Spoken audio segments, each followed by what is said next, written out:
Agusta F4 de 2013. Quel honneur! Bon, vous avez vu, hein, pour la première sportive, je me suis pas foutu de votre gueule. Hein. D'ailleurs, c'est pas fini, j'ai encore une prochaine surprise qui va arriver sur la chaîne. Mais je n'en dis pas plus.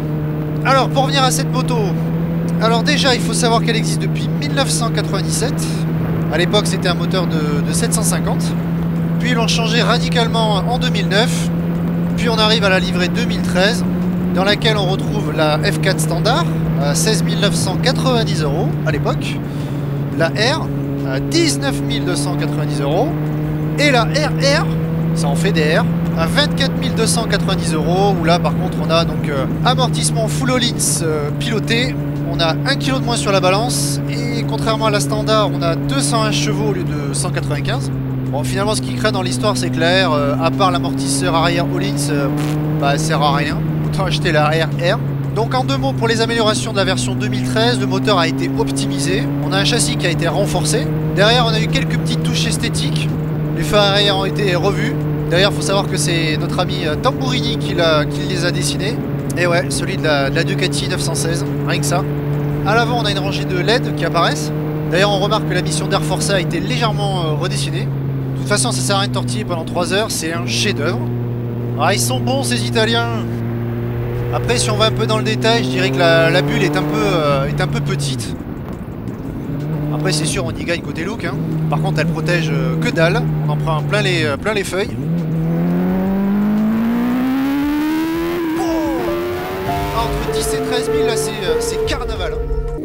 Bon ouais voilà. La fixation de la GoPro qui est très fatiguée. Va falloir que je change ça. On passe au plan B. Désolé pour le son mais là elle fait tellement de bruit, il y a tellement de vent. Donc qu'est-ce que je disais? Ah oui, le pot 4 sorties. Je sais même pas comment ils ont pu homologuer un truc pareil.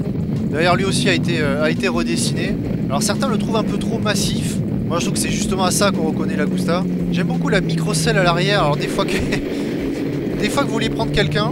Donc évidemment si vous faites plus de 15 kg, vous pouvez poser une fesse à la rigueur, mais pas plus. Le monobras oscillant il est de toute beauté. Regardez-moi ça, les jantes à bâton elles sont incroyables. D'ailleurs elles sont plus légères de 500 grammes.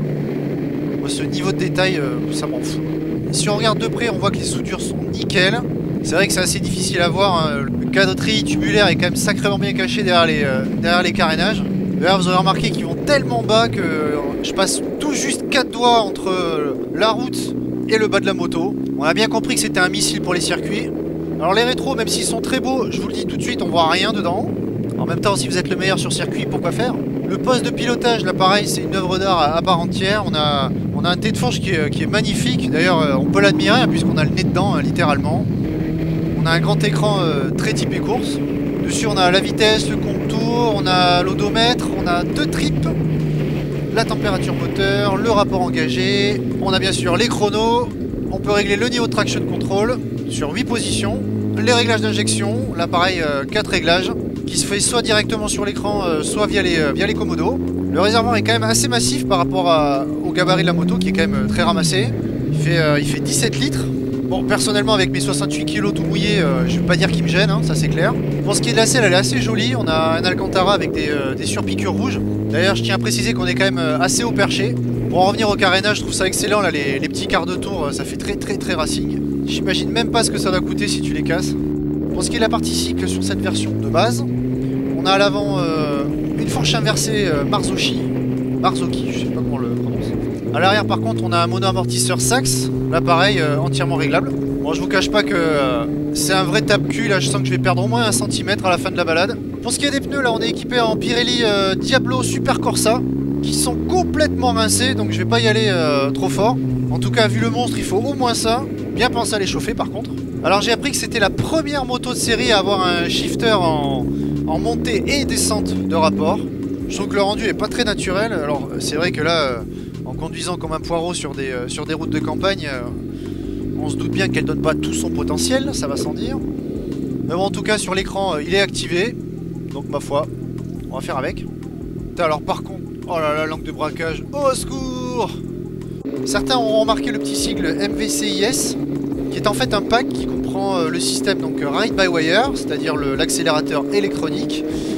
Je me suis renseigné sur quelques propriétaires qui malheureusement sont pas tous contents de ce système. C'est vrai que c'est C'est un peu sec, ça manque un peu de naturel, mais ça dépend d'une moto à une autre.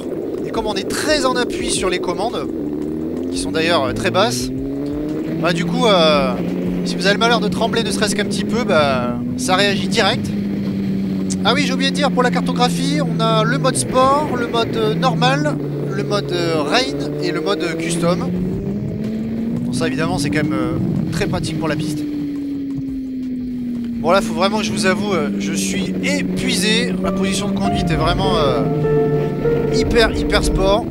Il faut être vraiment plié en deux. Heureusement que j'ai pas de bide, ça je vous le dis. Les commandes sont très reculées, on a les jambes bien pliées.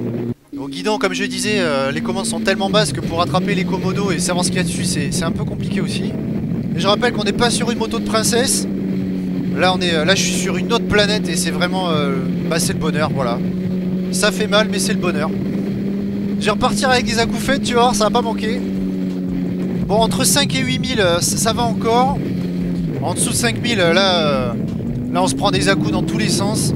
Allez, je vais me faire une petite mise sur l'angle, là, dans le rond-point.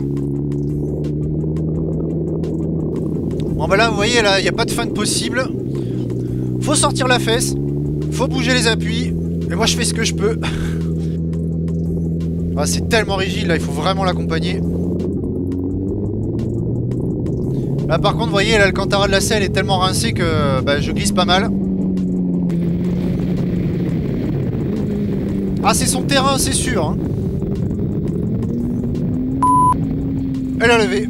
Alors je sais pas où ils l'ont mis l'anti-wheeling, mais en tout cas, j'en ai pas vu la couleur. Hein. D'ailleurs, petite mention spéciale pour l'amortisseur de direction, qui devrait être remboursé par la Sécu.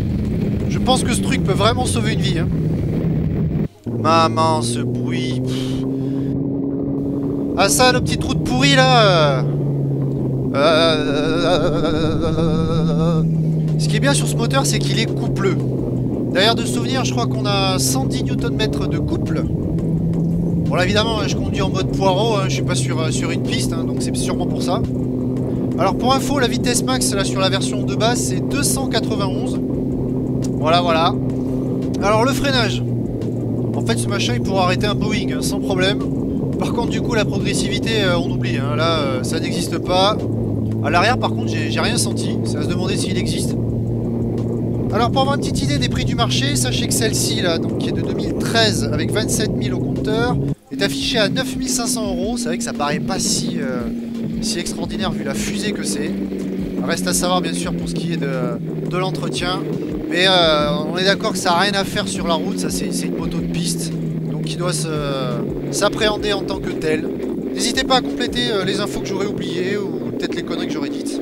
Pensez à laisser un petit pouce bleu si ça vous a plu. Et encore une fois, bienvenue aux nouveaux arrivants. Pensez à vous abonner, à partager, à liker tout ce qui se finit en « et » finalement.